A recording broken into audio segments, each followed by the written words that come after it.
मुंबई में एक 20 साल की लड़की की लाश मिलती है जिससे साल 2012 के निर्भया कांड की याद दिला देती है। पुलिस और उस लाश का पोस्टमार्टम करने वाले डॉक्टरों के मुताबिक उस लड़की के जिस्म का शायद ही कोई ऐसा हिस्सा बचा हो जहां जख्मों के निशान न मिले हों। कुछ निशान तो जानवरों की दरिंदगी के भी थे। जिस लड़की की ये लाश थी उसे 6 साल पहले एक लड़के ने उसका यौन शोषण किया था।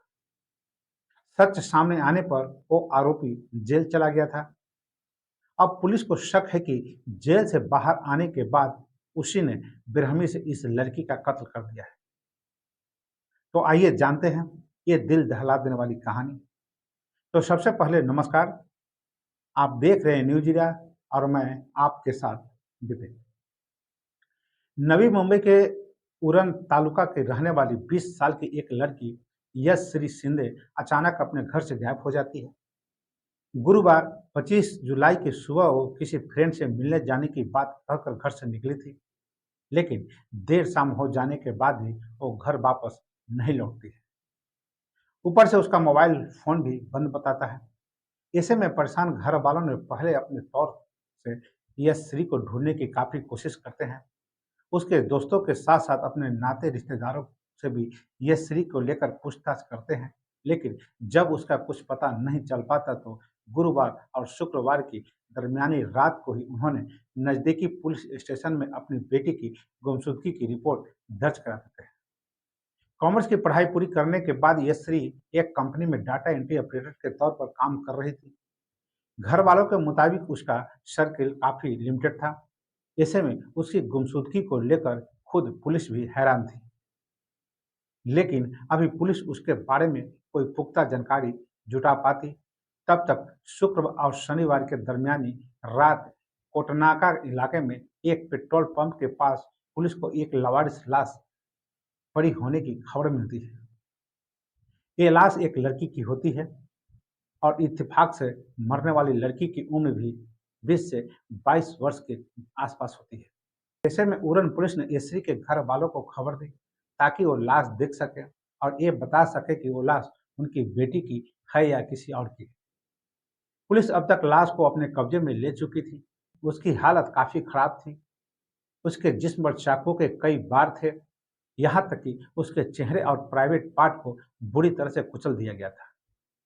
जिस्म के कई हिस्से लवारिस कुत्तों का निवाला बन चुका था, लेकिन इतना होने के बावजूद लाश पर मौजूद कपड़ों और उसकी कमर पर बने एक टैटू के सहारे घर वालों ने उसकी पहचान कर ली। ये लाश किसी और की नहीं बल्कि शिंदे परिवार की बेटी यशश्री की ही थी, जिसकी गुमशुदगी की रिपोर्ट घर वालों ने दर्ज करवाई थी। लेकिन अब सबसे बड़ा सवाल यह था कि आखिर यशश्री को ये हालत किसने की। आखिर इस लड़की की या फिर उसके घर वालों की किसी से ऐसी क्या दुश्मनी थी। अब पुलिस ने घर वालों से पूछताछ शुरू की। असल में पुलिस ने ये जानना चाहती थी कि कहीं लड़की का या फिर उसके परिवार का कोई पुराना दुश्मन तो नहीं है। इसी जांच के सिलसिले में पुलिस को यशश्री के साथ हुई एक पुरानी वारदात का पता चलता है।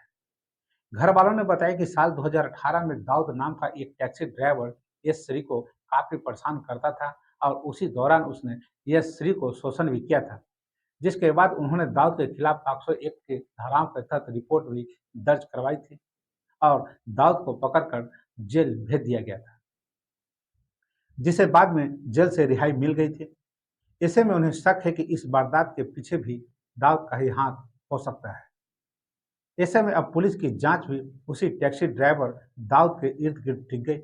घर वालों का कहना है कि जेल से बाहर आने के बाद दाऊद फिर से यशश्री के पीछे पड़ गया था और इस बार खुद के जेल जाने का बदला लेना चाहता था। उसी ने साजिशन उसकी बेटी को बातों में फंसाया और खुद से मिलने बुलाया और मौका देकर उसकी हत्या कर दी। दाऊद ने जिस बर्बर तरीके से यशश्री की जान ली, उसे देखकर साफ है कि उसके मन में यशश्री और उसके घर वालों के लिए कितनी नफरत थी। पुलिस को सीडीआर से मिला सुराग, हालांकि पुलिस ने अभी तक इस मामले में दाऊद का हाथ होने की बात आधिकारिक तौर पर तो नहीं कही, लेकिन पुलिस को वारदात में मारी गई लड़की के कॉल डिटेल रिकॉर्ड यानी कि सीडीआर की जांच में ऐसे संकेत मिले हैं। जो दाऊद की तरफ इशारा करते हैं। असल में दाऊद मूल रूप से कर्नाटक का रहने वाला है।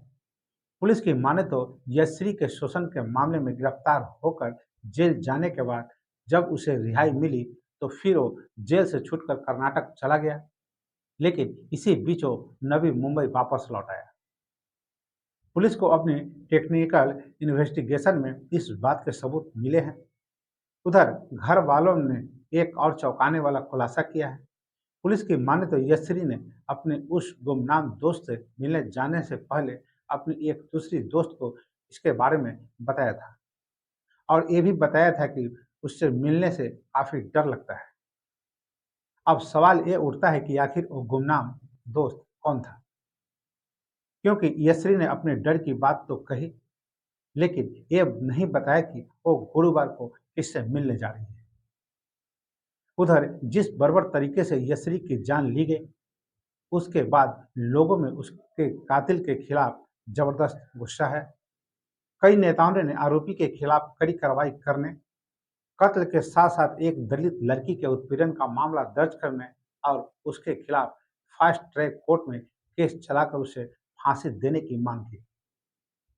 फिलहाल सवाल यह है कि अगर घर वालों के दावे मुताबिक दाऊद ही उसकी बेटी का कातिल है, अगर उसकी लोकेशन भी नवी मुंबई यानी उड़न के आसपास मिली है, तो फिर वो पुलिस की पकड़ से बाहर क्यों है?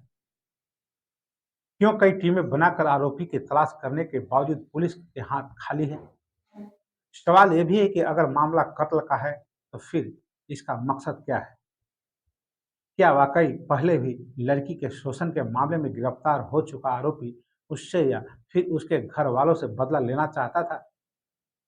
अगर ऐसा ही है तो यशश्री इस बात को समझ क्यों नहीं सकी?